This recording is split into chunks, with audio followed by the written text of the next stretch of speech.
Lucas, so from what I understand, a founder of two multi seven figure agencies, you recently sold a majority stake in one of them.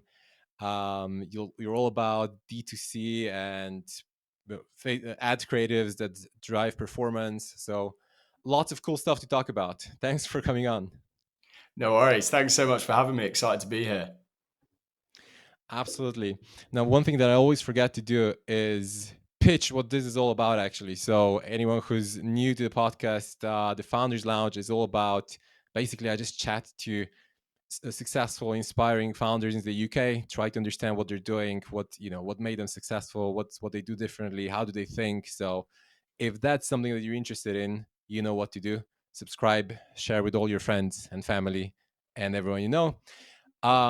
Now, let's continue with Lucas. So, I thought I would start with something that one of your first jobs was you worked at Dennis Publishing, which is interesting because I actually wanted to talk to someone who worked there for a while because Felix Dennis is a bit of a legend in the world of entrepreneurship, right? He wrote a book that many of my founder friends would recommend as one of the best book for entrepreneurs. So Great. the book Yeah. is titled How to Get Rich and has like a I don't know, arguably the worst title or the best title. I'm not sure, but a lot of people who are really successful recommend that book. And I'm wondering, when you worked there, did you know about him? Because he died. He died before you started working there, I believe. But like, did that in any way impact your career as well? I guess.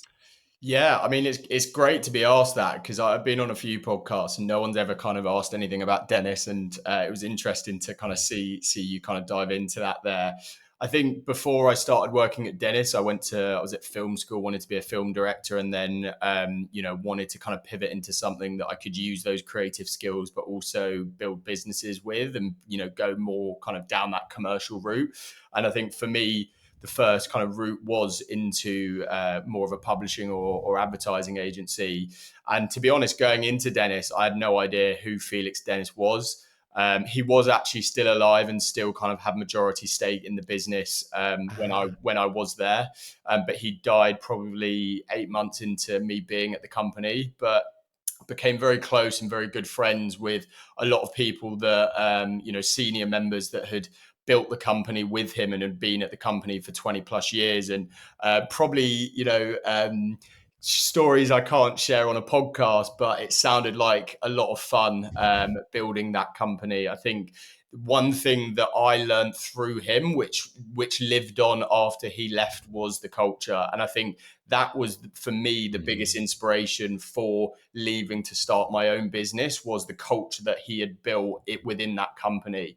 I think, and that actually became very apparent after he died, and the company was then sold to PE, and suddenly, this is quite a natural thing that happens when, kind of private equity get involved in it. A lot of businesses budgets get slashed, and from a cultural perspective, it had lost a lot of that flair that it had when he had run the company. So yeah, I think as soon as I'd learned about him in the business, bought the book, and it was quite incredible to hear about how the culture had really driven people to perform at their best under him, and also the environment that he created, how that just impacted many lives to and just improve the LTV of the employment there as well. Fascinating. So, just for a little bit more context for those who don't know, Felix. So, Dennis Publishing is a company that was, I think, it's an 800 billion pound company, or million, sorry, 800 million pound company, or something like that. So close to £1 billion, or at least it was, a few years ago.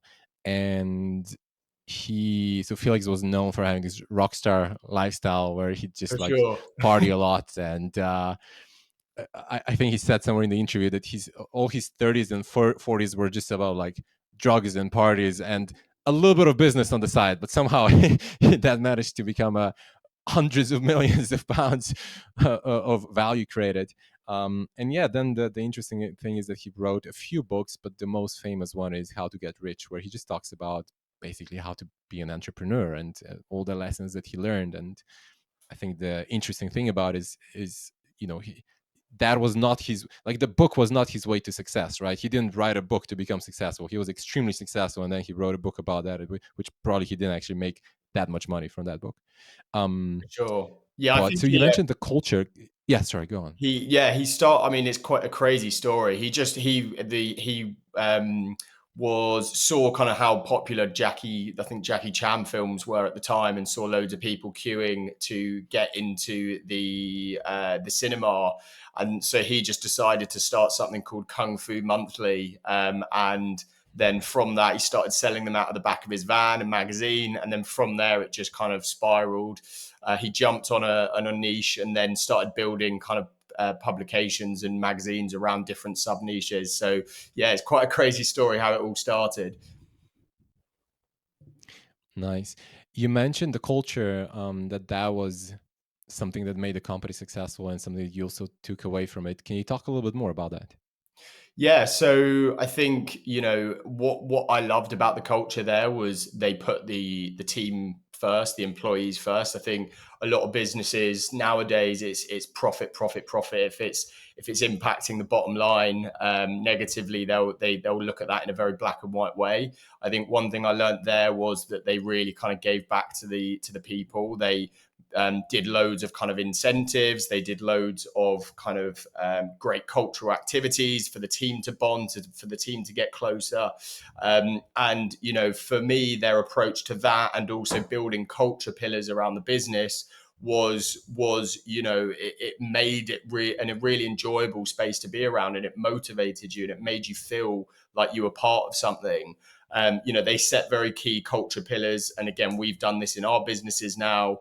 Around extreme ownership, around personal happiness, all of these things that will gives people almost a mantra, something to work towards, and in terms of value, something to align with. So yeah, from that perspective, it was a massive learning for me in terms of that, and just how seeing these people that had been at the company for 20 plus years alongside him, how that Mm. impacted the LTV of the team there. Hmm. Interesting. Okay. I think hopefully we'll get a little bit more into it then within the context of your businesses, but just to get a bit more context on your work, right? So then you started the first agency, probably when you were still working there, right? So how did that start? Your first agency? Yeah, so at the time I was like in advertising, in working on these publications, more print media really, and seeing how much brands were spending on a half page in a magazine, and that during the come up of of social media, and seeing kind of where if you put £1,000 that you would have put in a half page of a magazine towards an ad campaign on Meta or Facebook as at the time, how you can make your money move far far more and better. So I think when I saw that, I just completely dove into social media marketing and Facebook ads, and just learned as much as I could on the side about it. I think for me the goal was like, if I can match my salary whilst doing this on the side, that is then a time for me to kind of jump ship. So I looked at, okay, Smart. what industries can I contact outside of my working hours? And at the time, really the only I could think of were restaurants, because obviously restaurants are operating in the evening. So I could cold call restaurants when I got home from work. So I'd get back from Dennis and just literally bash the phone and cold call restaurants. I was able to sign a few clients within the first few weeks. And that for me was almost that proof of concept to jump ship and start the agency. And I think, this is something that I tell to a lot of people that are looking to start businesses, and they say, but how can I do it when I've got a full-time job? I've got bills to pay, I've got a mortgage. And for me, it's like you can get proof of concept whilst you are in the position you're in, even if that's like on the brand side. Obviously, from a service-based business perspective, an example is what I went through. But I think another way that you can do it, if you were to starting a brand, is just create a wait list and see if you can build some hype around that wait list. Can you get 1,000 people to sign up to the wait list? Can you show that there is demand for what it is you're trying to do before you kind of make that jump to do so? You've got to take risk, but you can do it in a more calculated way. Okay, quick break because I need to tell you something. My friend PJ reached out recently because he's hiring a COO, and that's something that you might be interested in. So, PJ is the founder of Judge Me. Judge Me is one of the most successful, the highest rated Shopify apps of all times. They're based in London. They currently have 65 employees. They're growing fast. It's a profitable company. There's a lot you can learn in the COO role. They're looking to grow the company from 7 to 50 million over the next 6 years. And that's something that you can help them achieve. It's an awesome company, great culture, great team. You'll work closely with PJ. You'll learn a lot, and you'll help scale this company. So if that's something you might be interested in, I'll put the link in the show notes. And if the job description is still available, that means that the role is still open. So I encourage you to check it out. And if you're interested, apply. Now, let's go back to the episode. I think that's a really smart advice. That's what I usually tell people as well. Because yeah, I mean, it's risky, and a lot of things are not going to work, right? Maybe that first idea is not going to work. So it's that's why, in my opinion, just jumping, quitting your job and just going full into something that you have no idea about, not necessarily the smartest thing always, right? Maybe you have loads of savings or whatever, but otherwise, yeah, I think it's smarter to just find time somehow, create that time, and do things on the side, right? In the end, the business is going to take a lot of time anyway, so you'll have to figure out how to have that time in your life to make it happen. For sure. Nice. Okay, so then, and that was 5 years ago or so, right? You started Hambi Yeah, Media. God, yeah, it feels like a long time ago now, but yeah, it was around 5 years ago that I kind of went full time with the agency, and yeah, I mean, for the first year or so, it was a lifestyle business for me. I think I'd always discuss, okay, I want to follow my happiness here, and at first, that was getting to 5,000-10,000 pounds a month. It being just me, I had no interest of building a team at that stage, and I just wanted to kind of follow the happiness. But one thing I did find was that by doing that and it becoming this lifestyle business that I could put 5 hours a day into, was kind of coasting at a good level, but not really pushing to put myself in uncomfortable situations. I think that was great, but then COVID hit, lost 80% of the business overnight, and it kind of was a bit of a reality check of how dangerous it is being too comfortable. And that's where things. I just got a real wake up call that you just got to always push. Yeah, that's an interesting one as well, because sometimes it's hard to understand why you need to have a little bit of a cushion there. Like, why you need to push just to have that buffer, right? Because difficult times come, right? Sometimes a few months, sometimes can be a year, and you need to be able to coast through that somehow. Then, Yeah. so was that?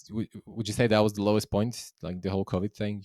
Yeah, I think so. I mean, we've had some difficult times, but from different reasons. I'd say that was the lowest point, but also the best thing that could have happened because, and I heard Stephen Bartlett talking about this recently, but this idea of like an S curve, and you've always got to be looking at like what your downward opportunity is. People are too busy looking at, okay, what's next? How are we going to keep growing? But not, okay, what, almost like negatively, pessimistically looking at, okay, what are the actual risks that could kill my business tomorrow? And obviously, granted, COVID, no one saw coming. But I think, with AI coming around and all these other things, I think it's so important to like look at what are the potential things that could kill my business tomorrow, and almost looking at it like half glass empty rather than half glass full. I always say to my team, I say that a healthy level of paranoia is healthy, because it's like, man, shit goes wrong sometimes. You got to think about that a little bit. Yeah, yeah, As a exactly, business owner, especially. for sure. Right. So, okay, then you got out of COVID. You said it was in the end one of the best things that happened. Well, it just made you stronger, made the company stronger. Was that the point when you started like really scale, build a bigger team, or what? In your Yeah, mind? exactly. I think that was the point where I was like, okay, I can't do this on my own. I think at first it was like all about profit, and it was like, okay, I can just run this on my own. But by that point, I was like, I'm ready to build a team now and bring in people that have different skills to me that can help drive the growth of this business. So yeah, kind of came out of COVID. I said I'm going to get back to where we were, and then as soon as that happens, as soon as like the point where it's makes sense, bring in that first employee to help drive growth within the business. So within, I think, 2 months of coming out of lockdown, brought on our first employee, and yeah, just kind of started scaling from there, really. How did you get so? Because that's I mean, both psychologically, it's kind of scary, right? When you lose 80% of your business, but then also, how did you pick yourself up? How did you pick up the business from there, right? Did you change your target customers, or like what did you do in that moment? Yeah, so that it was the biggest shift really in the business. Like we've completely repositioned what we do as an agency. Before we were like a social media content production agency that kind of ran ads as well, but we were mainly working with like brick and mortar businesses. So obviously the D2C revolution during COVID, we realized like we need to move online Hmm. now. This is where things are going, and we kind of made that positioning shift from being a kind of more top of funnel brand focused content agency to a direct to consumer performance creative agency. So obviously that happened. We kind of made that positioning shift and started focusing more around D2C. And then, this just shows kind of around the whole luck thing with business. We were very lucky when iOS 14 happened, and creative became so much more important as part of digital ad campaigns. iOS 14 happened. It changed, the level of how you could target businesses. As a result, the creative became the targeting, and suddenly we had a product, we had an offering that was massively in demand and massively needed. So, it was almost like when you're surfing and you're waiting for that wave, and luckily that wave hit for us at the right time, and from there it just kind of skyrocketed. So interesting. Two things that are really bad for a lot of people. You actually leveraged them to build your business on top of that. So first the COVID, right? And you saw an opportunity in that. And then iOS 14, which was just such a massive shit show for a lot of people. And then obviously creative became important. You saw that, you leveraged that. So well done. That's clever. Thank you. And then you guys grew pretty fast after that, right? Yeah, we kind of had a good level of growth. We got to seven-figure run rates, and then I kind of Ollie and Joe, who run Soar with us, who is the kind of agency we've just merged into the same group of, and they've just bought a majority stake in the company. We kind of were working alongside one another with across Hambi Media and Soar with us. And then we decided TikTok came around and became the new kind of hot topic. And we thought about, okay, let's create a service that kind of serves TikTok specifically within our agencies. But then we knew the power of niche when it came to building a service-based business. Mm. And if we're going to compete better, working with D2C brands, if we are positioned as a TikTok first agency rather than a marketing agency that also offers TikTok. So we basically joined Yeah. forces, created this TikTok agency together. They're more performance specialists, I'm more creative specialist. And, we then started driving our For You advertising, which, has become the fastest growing TikTok agency. We're now directly partnered with TikTok and have a great relationship with them. But for me, that was the first time I had co-founders and was working with others.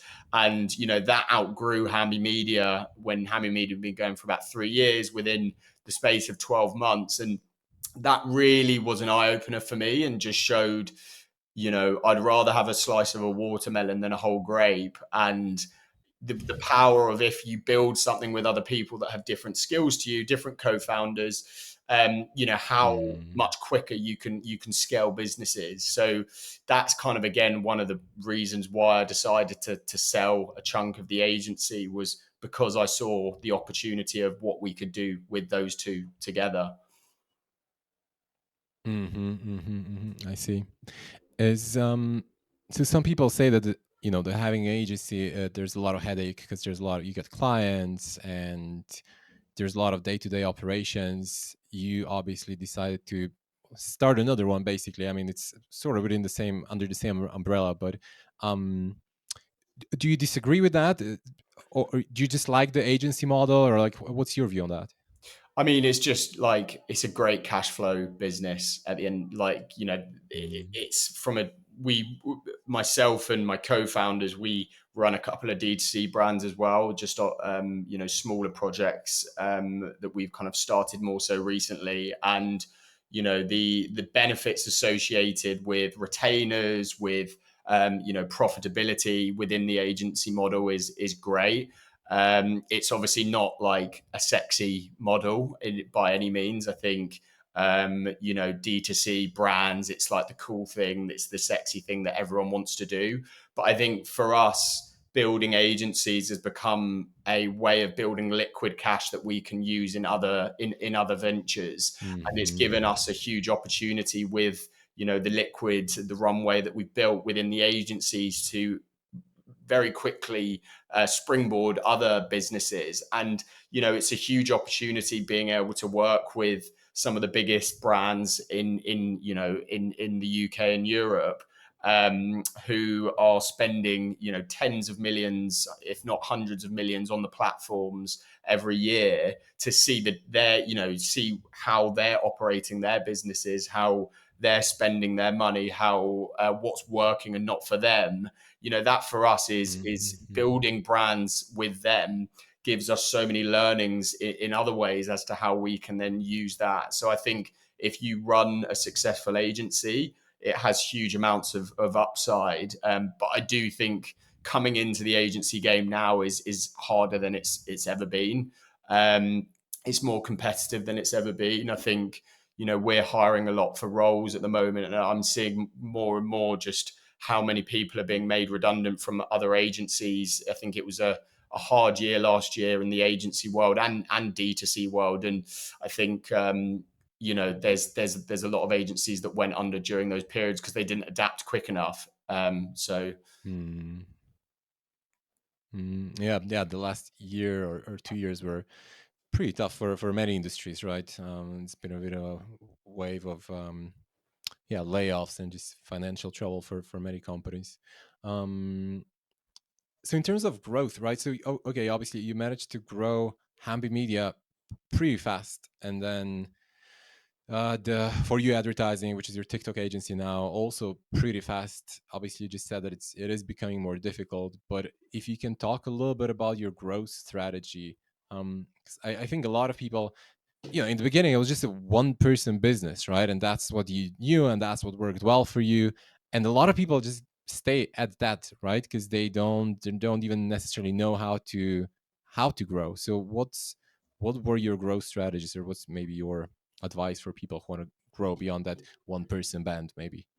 yeah, for sure. I think like the first thing is find like your team is just the most important thing. You know, finding A players to help you grow a business. I think every business I've ever run, you see that hockey stick growth as soon as you find that first real A player that is within the team that offers a set of skills that you don't have. So the first thing I would look at if I was looking to kind of expand and build a team or an agency is firstly introspectively look at, okay, what are the things I'm best at and what are the things I enjoy most within running this business, and then what am I worst at, and then find A players who can do those things that you don't like to do. I think that's the first thing. Like, even almost if it's at a point of break even where you're bringing in someone, don't obsess over that in the short term. I think it's a long term, it's a longer term strategy, building that core team that will drive your business. I think any entrepreneur will tell you, like, it's the team that really drives that growth, and I think that's a massive thing. Secondly, and again, you know, this is no secret, but a big thing that we did was just like, and you know, personal brands is a massive thing, right? Like, building a personal brand, everyone knows, is a massive driver of business and things like that. We kind of took that model and applied it to the agency model. There's very few agencies that I look at online that I think, God, you've got a great organic strategy, or you've got a great way that you're demonstrating and building your brand. I don't see many agencies that apply the rules of personal brand content to their agency, and we took that approach with our agency, which massively helped grow the brand. With Hambi Media, we were like just posting. We were basically documenting the journey, sharing valuable insights. We became like an education hub for our ICP, and just driving as much content output as we could organically through Instagram and TikTok mainly. And that for us was like, drove so many leads. And obviously, that's something anyone can do. That's not necessarily running ads. That's literally just doing, running organic. And I think leading by example as well. If we're saying that we're a creative agency, a performance creative agency, best believe we've got to have the best creative ourselves as well. And I think a lot of brands or businesses or agencies, they don't practice what they preach. And I think that is so important within that model. We did that to the point where we could afford to run ads. And then really like for our model, like we running meta ads, just lead magnets was a great driver. Like building that marketing ecosystem, how can you give as much value to your audience, bring people into that ecosystem, warm those leads up before then trying to sell to them. And we were doing a lot of that. So, building really in-depth lead magnets where we would give as much away of our strategies, our secrets as possible. Because I think what's key is like what most people think is, oh, I can't give away my secrets or otherwise they'll do it. In most cases, these brands, it's a way for them to see we are, these guys know what they're talking about. And I think, it's like you kind of give them the value and then sell the implementation of that value, because most times they don't want to do that themselves. It's just about building that trust in what you are. Yeah. So yeah, those were kind of some of the key drivers for us. And I think just really having a holistic, top of funnel marketing strategy is really key. Like starting a newsletter, running organic as frequently as you can across Twitter, LinkedIn, TikTok, and Instagram. And just providing as much value through those lanes as possible, as well as then driving paid acquisition on the bottom end. But I think, again, another thing that I would say is like we didn't obsess over crazy fast growth. It costs a lot more to acquire a customer than it does to keep one. So for us, it was like, yes, we were growing, but we were doing it like responsibly and making sure we were giving like the best possible experience to the clients that we did have. Because I think I see it too often than not, like agencies are so obsessed over acquisition that they're just churning clients all the time, and that's not sustainable. So for us, LTV is the metric we were really looking at. Nice. How do you think it's all changing now with AI? Obviously, I mean, knowing what I know about you so far, you're probably going to leverage that. It's going to, for a lot of people, it's going to be a disaster, and you'll figure out a way to leverage that.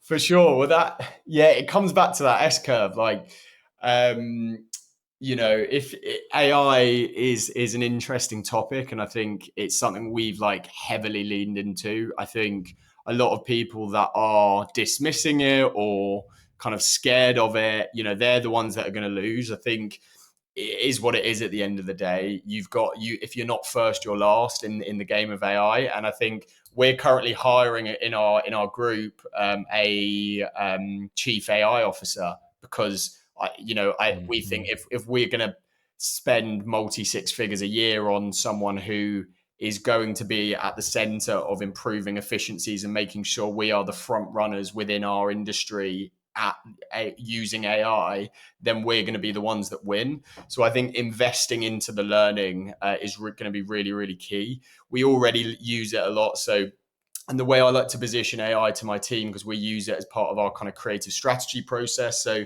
some of the key areas is We use it for like review mining, so kind of mining thousands of reviews to kind of build insights on customer objections, key angles, things like that. We use it for like social listening as well. We also like build What is frameworks. social listening? So kind of just like looking at comments on social media and listening to Mm-hmm. what your customers are saying about you, basically.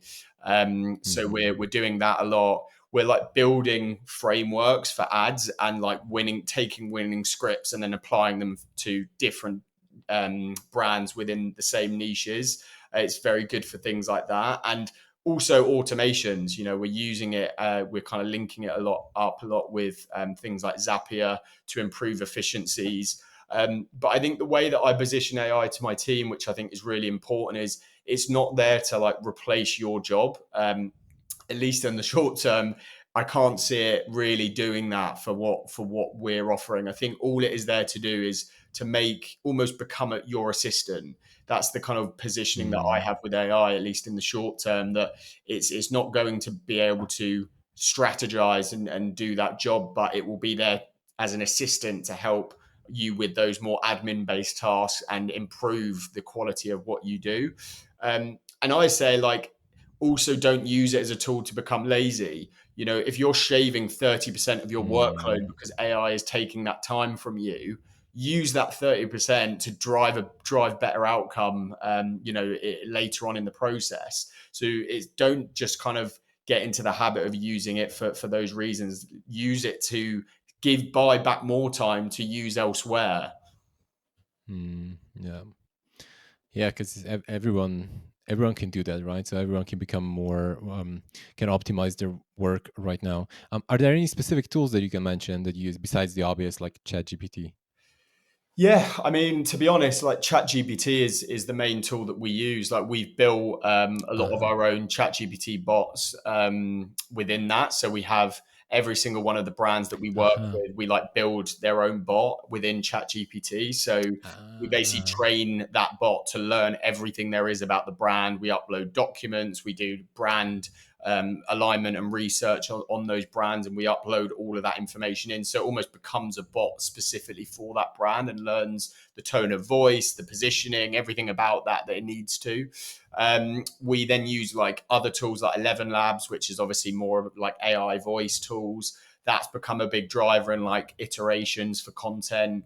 We've been testing with other tools that like localize voice into different languages, which is quite interesting watching myself speak fluent Spanish, but it's not 100% there yet, but it is working pretty well. So yeah, there's kind of quite a few tools that we're using, even like Gamma, which I think is for AI presentations. Like there's so many things that we're testing and experimenting with, but I think for the most part we're coming back to Chat GPT because it can do a Hmm. lot of what we need.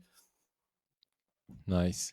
I've used 11 Labs a lot for audio, and it's just insanely good. So that's a crazy one. And somebody just sent me, I'm just checking my email. Somebody sent me arcades.com. Arcade arcads. No, sorry, arcads.ai, or I don't know how that's supposed to be pronounced. ARCADS. Um to create UGC creatives, and they just sent me one example, and it looks crazy good. It looks like an actual, like a selfie recorded kind of UGC video. I have not tested it out yet, but it looks fascinating. Yeah, So yeah, interesting. a lot of stuff going on. Yeah, I've heard about Um, a few of these kind of UGC AI tools. I think again that's why we've pivoted to also be driving other types of creative that separates what the brands that we're doing are from others. So high production ads, design ads, it's almost like a multi-layered content approach to kind of performance creative. Because I think I really predict that yeah, UGC is going to continue to become more and more saturated in the space, which is why we're seeing a massive mm, uplift in like high production ads more so recently, because the kind of AI, the UGC revolution is dipping because of how saturated it is. So it's harder to stand out within that space. And I think what's going to happen is that people are just going to lose trust, right? Because now anything you see online, you don't know anymore. Is that real? Is that fake? Like photos, for photos, you cannot tell anymore, right? For voice, you cannot tell anymore. For video, it's like, now it's still sometimes a little bit strange. For video, you can usually tell, but I don't know. I guess I'd give it another few months, maybe a year, and you won't be able to tell anymore whether that's real or not. We've So, all seen the like building Joe trust. Rogans. We've all seen the kind of fake Joe Rogan ones where they pop up on my TikTok all the time, where it's just like some crazy story Mm, of him. I mean, it's scary. It's like, where's that legislation going to come in? Because it's kind of crazy now. People, brands are using celebrities to kind of fake endorse their products through AI. yeah. So I think it's going to completely change the game of how brands build trust. Because I feel like UGC was the name of the game now for the last few years, but I think that's going to change quickly. I'm not sure how. Well, you mentioned high production ads, and you mentioned design ads. What do you mean by that? Yeah, so just like statics, basically.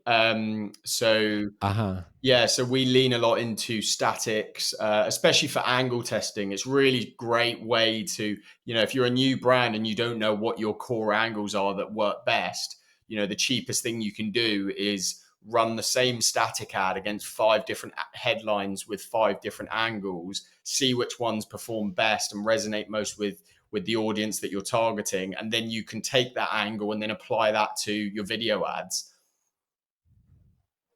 Uh-huh, nice. So, well, speaking of angle testing and stuff, you mentioned that you also launched a few D2C brands recently. So if we change the topic a little bit from agency to D2C, which obviously is, something you've been working with for 5+ years now. Um, I don't know what's the best question here, but for somebody who wants to start a D2C brand, how do you start today? I'm guessing, I'm just assuming that you've learned a lot as you've seen a lot of stories, a lot of projects, a lot of businesses, and now starting your own. And I think those first phases are very important, and a lot of people tend to, in my experience at least, they tend to overinvest in it or overthink. Curious, what are your thoughts? I Yeah. don't have much D2C experience, so. Yeah, no, I completely agree. I think for me, I've started a few D2C brands in the past, kind of when I was much more inexperienced, and yeah, looking back, they were pretty pretty horrible. But like the biggest thing I learned about building a brand is if you don't love the niche, or you don't love the product, or it isn't a product that solves a problem for you personally, it's as soon as you hit that first hurdle, you're going to give up. And I think that's what happened with me. It's like, built a brand in the past. We were kind of going through those struggles in the early stages, as any business would. And, because I just wasn't passionate about I just got bored very quickly, especially I've got ADHD. And it's like, if you're not really interested in the topic, it's like you will lose interest very quickly. So I think for me, like a big thing I've learned is like that ikigai model, which is almost like finding something that the market needs, and something that you love, finding kind of that middle ground, which is really really important. And then when you've almost found that area that you are interested in, now it doesn't have to be, you don't need to be revolutionizing or innovating necessarily, but almost finding an area that you are interested in, looking at what the brands are doing and thinking about, okay, how can I do this but better, is for me a good starting point. I think another way that you can look to start is an insight. I think a market insight. So if you see the, I can't think of an example, but the lemon squeezers, don't know where that came from, but are becoming, there's a massive uptrend in them and interest in them, and they're kind of Yeah. going viral online. Looking for those potential insights and entry points into the market is key as well. So yeah.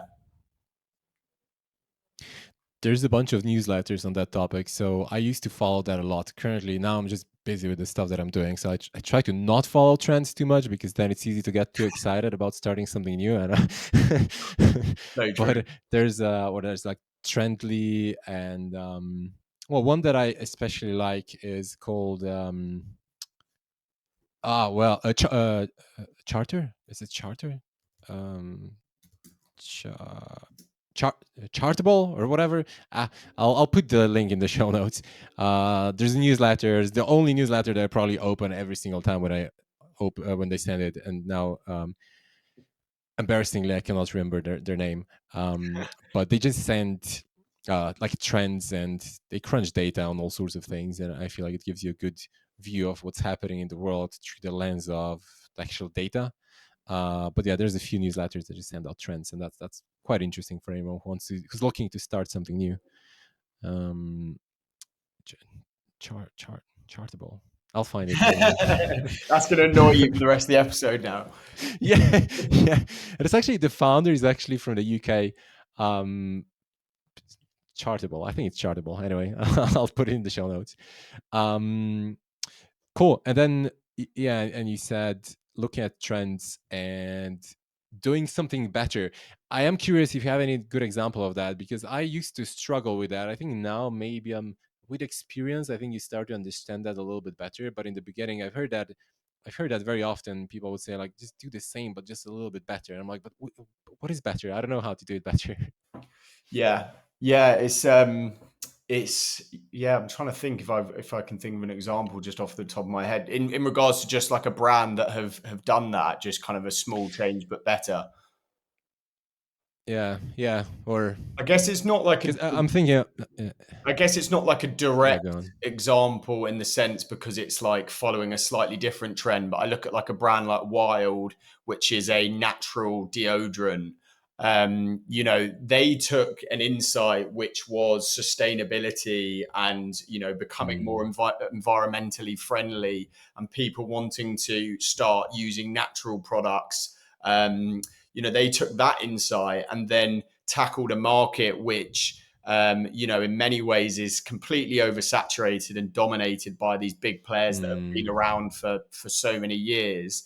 So, and then they kind of fuse the two together. So obviously they now have yeah. an incredibly powerful brand that we've worked closely with for a long time, and they've built a great product, which is a natural deodorant, and them probably starting an independent trying to tackle the deodorant market.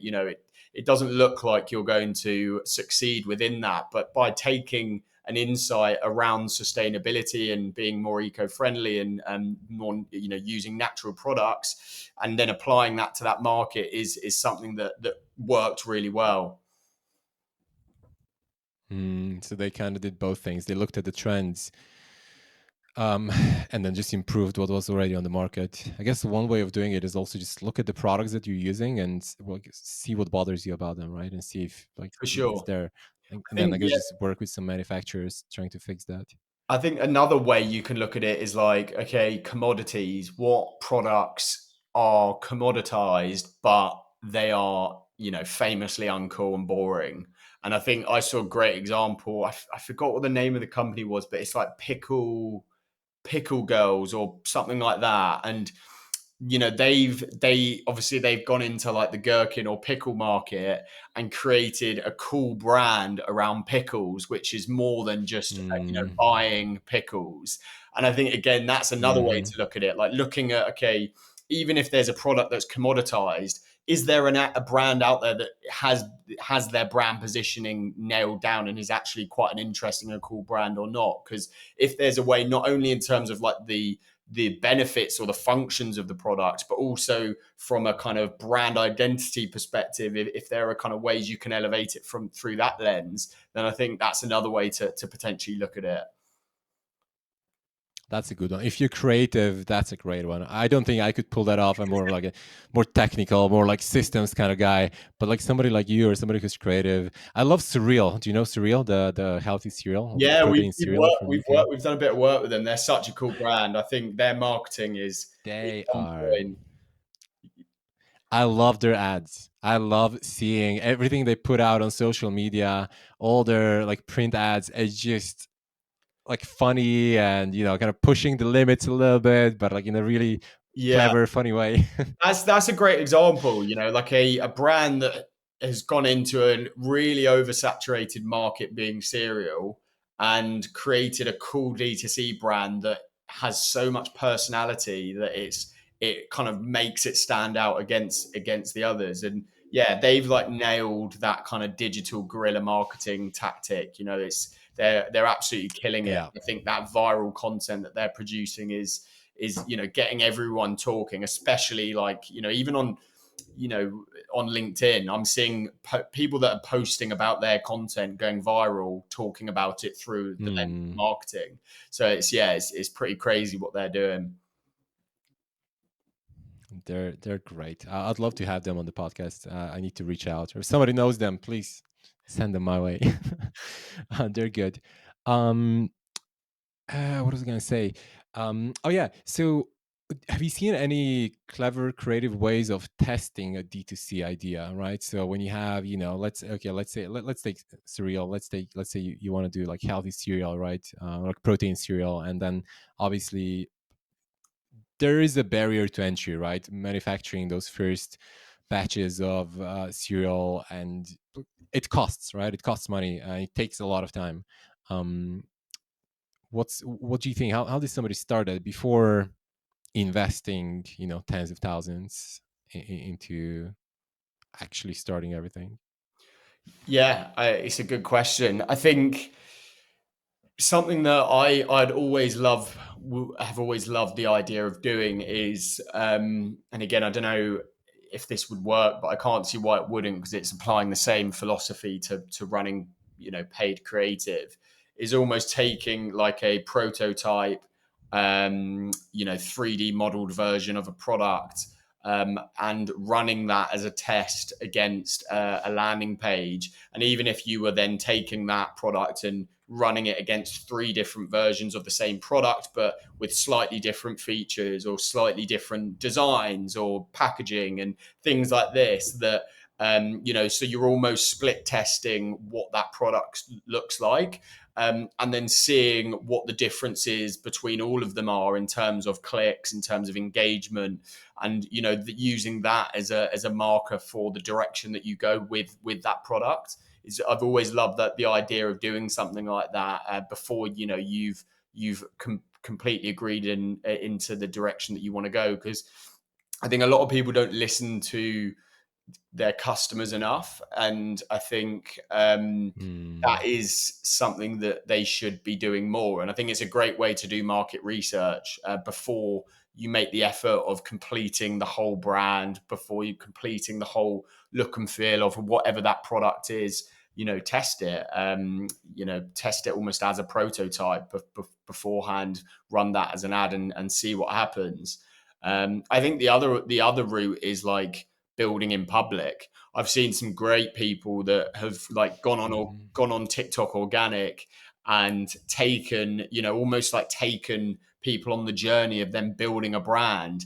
I've seen one guy that did it really well in clothing, and he's like, okay, I've got these samples. Do you guys prefer the first ones or the second ones? And like the comments would just flood Mhm. through, and almost his community that he built through organic became almost the driver of what the brand stood for and what it was. So they felt like they were part of the Yeah. creation of that. And I love that idea as well. Nice. Um, what's another thing I was thinking about now? Building brands in collaboration with influencers, right? I think I'm wondering how much of that you see. I think that's going to become much bigger than it is. There's some big examples already out there. Maybe extremely well known example, obviously, being the Prime drink with Logan Paul, right? And I just noticed what's this guy Huberman? Huberman launched his yerba mate tea now, and it's basically he just partnered with a brand that already existed for a long time. So it's not like his brand, but he became sort of the face of the brand now suddenly.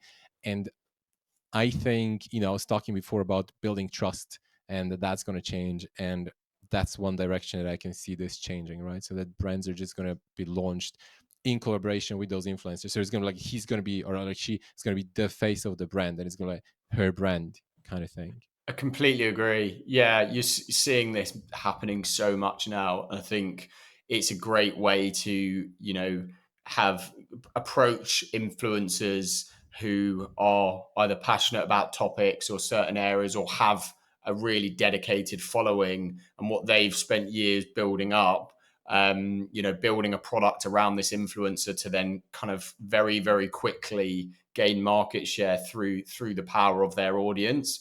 I'm seeing it on the agency side as well. Like we're doing a bit of work with a really interesting agency called Collab Coffee, who they build coffee brands and partner with big influencers to build those brands. So I think like almost it's going to create this new agency model of like we are an agency, and I know that there's a few big ones that do this already, and it's like agencies that start within sub niches and approach influencers to build those brands, but they've got all of the infrastructure in place already, Hmm. from the branding to supply chain, etc., etc., to be able to like already build those. So it's almost like a plug and play around specific niches and specific influencers. So yeah, I think it's a massive play, and from the perspective of the influencer, it's like a win-win. Everything's been done on the back end. They've Hmm. just got to use their audience. They get a significant amount of equity in the brand, and they all they need to do is help drive it forward. I agree. I think that's going to be huge. I think that's a smart play right now to get into, or just yeah, to leverage that. Um, okay, switching gears a little bit. Um, I love to talk about performance on this podcast. Something that I think about a lot, personal performance, right? A team performance, and we got a little bit into that before. With we talked about the culture in the company. Um, Maybe let's start with hiring actually, because you touched on hiring a little bit, and you said it's important to hire A players. Do you have any mm, special hiring process or special tips or tricks or guidance there? How do you hire A players? I guess because it's hard, or especially for somebody who's just starting, right? But even if you're not just starting, hiring is hard. But just end of story. Exactly. Yeah, and to be honest, like I wish I could say there was like some specific formula for becoming good at hiring. Like I have made some horrific hires in the past, and it is a learning curve, and it is something that takes trial and error to be able to get to become good, decent at. I think the one thing I learned when I hired the wrong people was that I was purely looking at skill set rather than mindset, and I think it's very easy to train someone in terms of their skill set. But like if someone's pretty fixed in their way and has the complete wrong mindset, it's very difficult to like change someone, in terms of like the way they think. So I think what's really important for any business that is hiring is being very, very clear on what your culture pillars are, setting 4 key culture pillars, which is what we did, and really knew what our values were as a business and the people that we wanted our team to be like. So we're all aligned on, and have that same kind of elements of culture.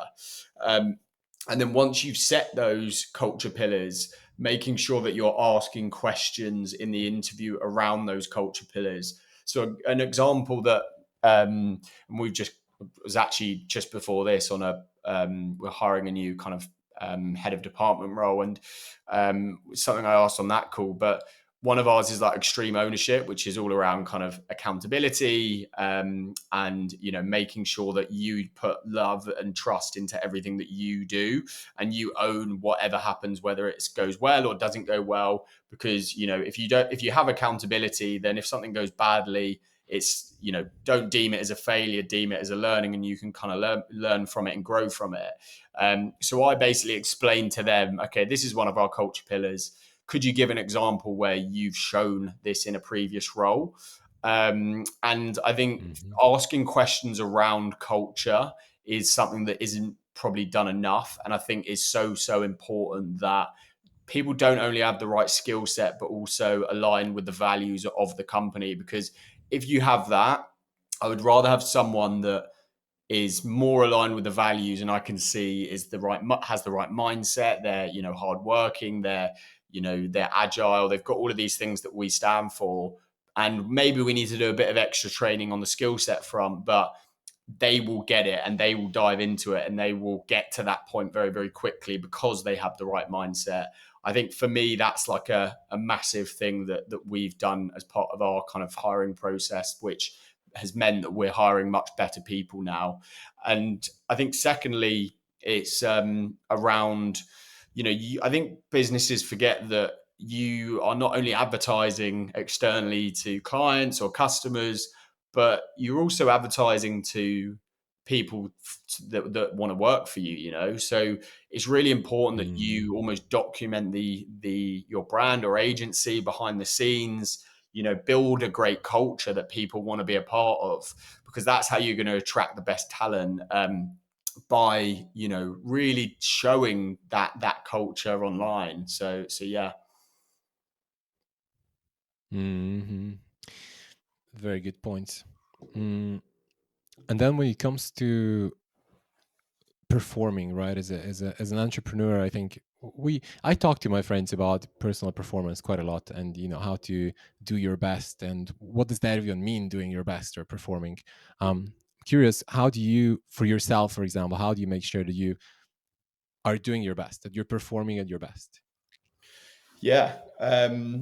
I think like balance is really important. Like I think there's a culture around like entrepreneurship of, you know, working crazy hours and working all weekend and not having breaks. And I think for me to work at my best level of, optimal strength, I think it's important that I have balance. Now, obviously, don't get me wrong, I still work long hours in the week, but for me, it's important that I also have that disconnect where I try and do something different, whether that be walks, whether that be started trying to do a bit of painting recently, which I'm not very good at.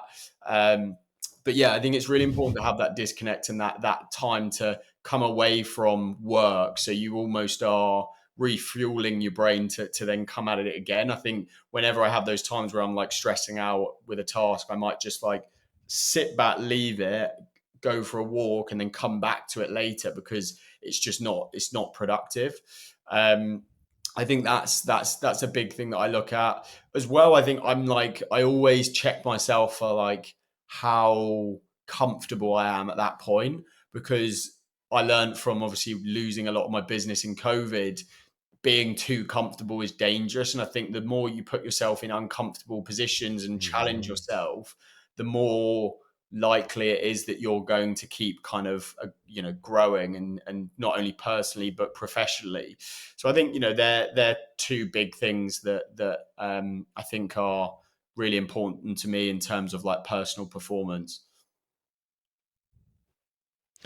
And how do you transfer that on your team then? How do you make sure that your team, or especially maybe the key employees, but probably everyone, performs at their best as well? Showing them that they come before the clients, like empathy. And Uh-huh. like the biggest piece of Uh-huh. advice I could give to any founder is like empathy.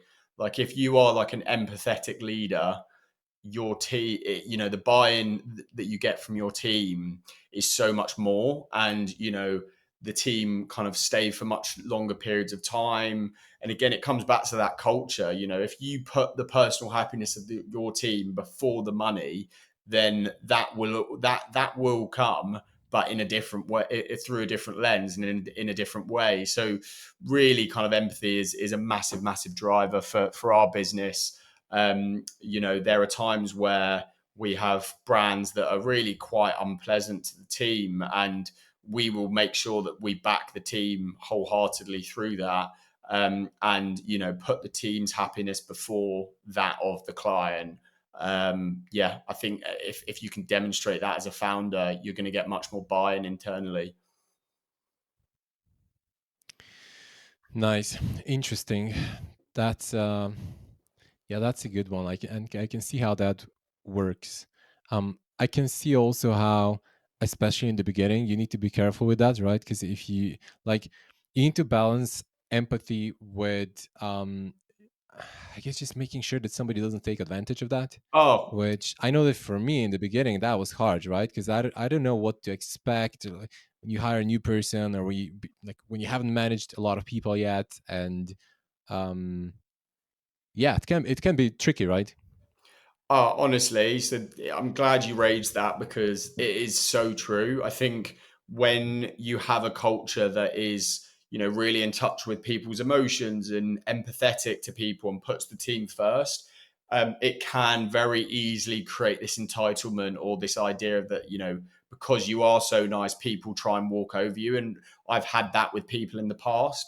Um, so I think, yeah, I agree. It's really important that you take that personal happiness approach, but also then that's why we've got other culture pillars that are like focused around, profit and performance. So it's like, yes, personal Hmm. happiness comes first, but it's like, if the business isn't growing, then no one here, we wouldn't be able to kind of put food on the table and wouldn't be able to kind of offer jobs and Exactly. give Yeah. give the cultural experiences we do.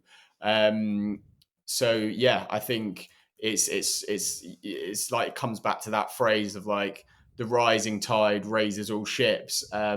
Better work equals better clients, which means more profit, which means we can do better things for the team and give back to everyone.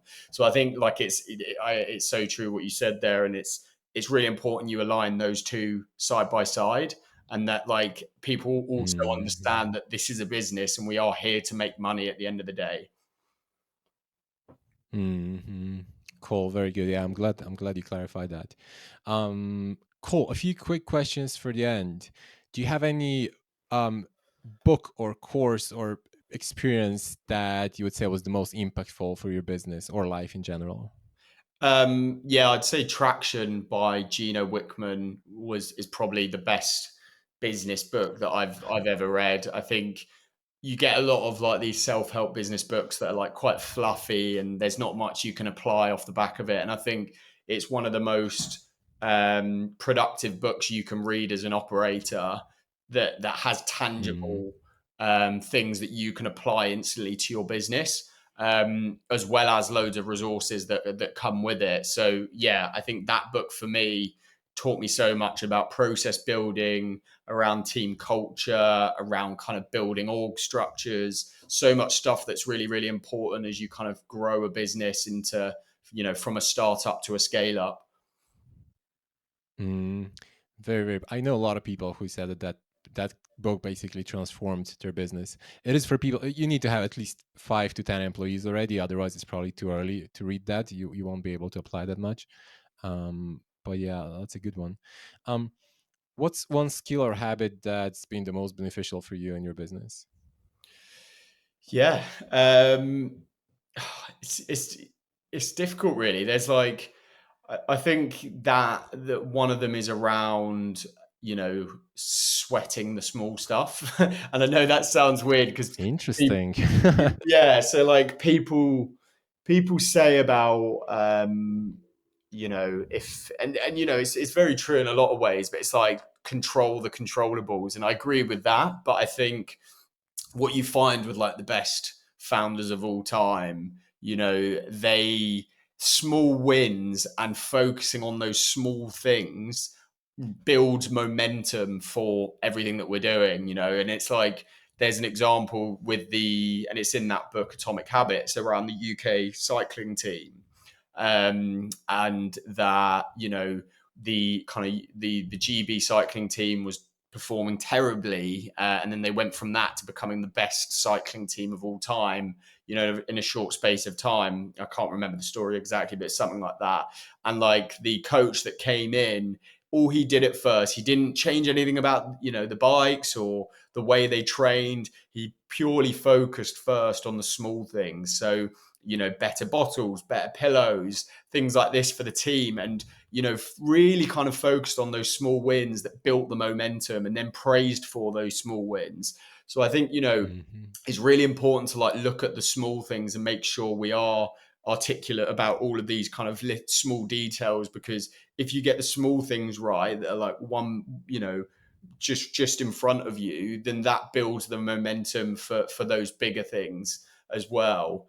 I think that's a big one. I think leaning into like your unfair advantages is another one. Like that's at the start was what kind of really got me going with business. It was when I kind of left Dennis to start my first agency, it was kind of thinking, okay, what are like the unfair advantages I have that will separate me from my competitors?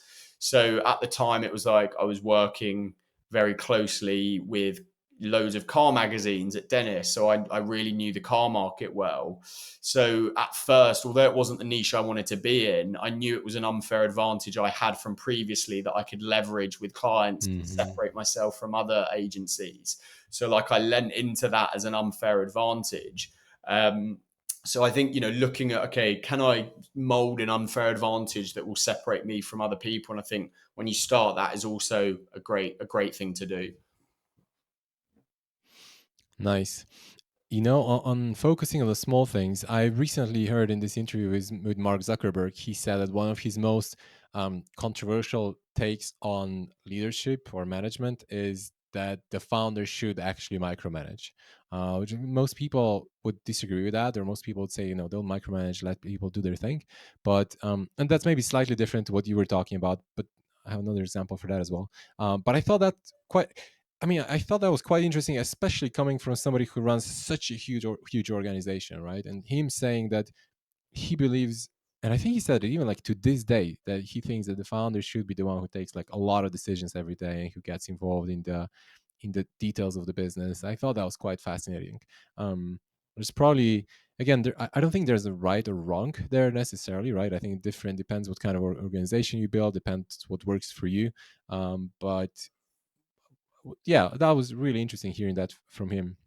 Yeah, And then heard another example recently how, especially in if you're in a saturated market, how actually working on the details can be the thing that makes you different, right? If you build up some, if you make a bunch of small improvements in your business, that ends up being a big improvement compared to your competition, right? So that's one thing that can give you an advantage in the market.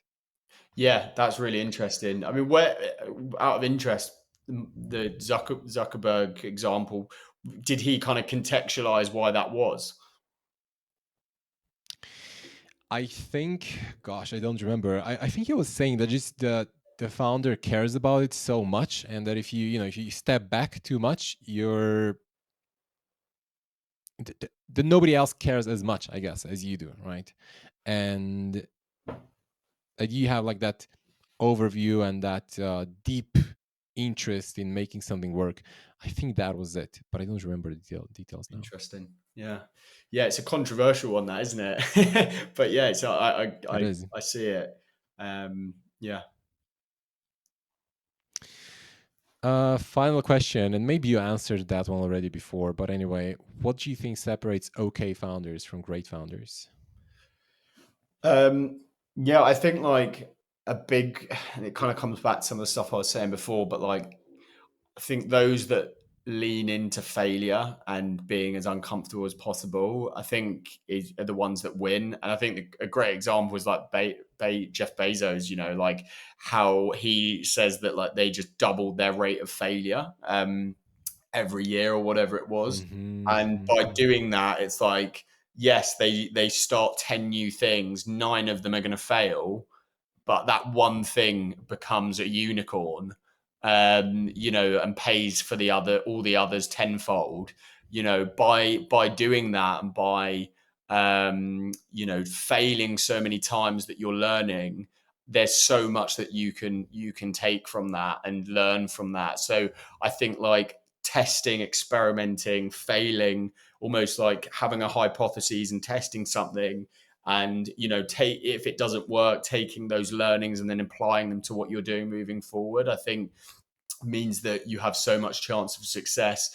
We're actually bringing in for our senior management team at the moment like KPIs around failure and experimentation, like that we want every Interesting. like head of department to be doing at least one key experiment slash failure on a monthly basis, and provide learnings from that failure, because I think again we want to create a culture of people that test things and try things and that is what is going to keep us ahead of the curve, because we will find those few things that, although 9 of them or 8 of them might fail, there's that one thing that almost could become a massive driver in our business for years to come.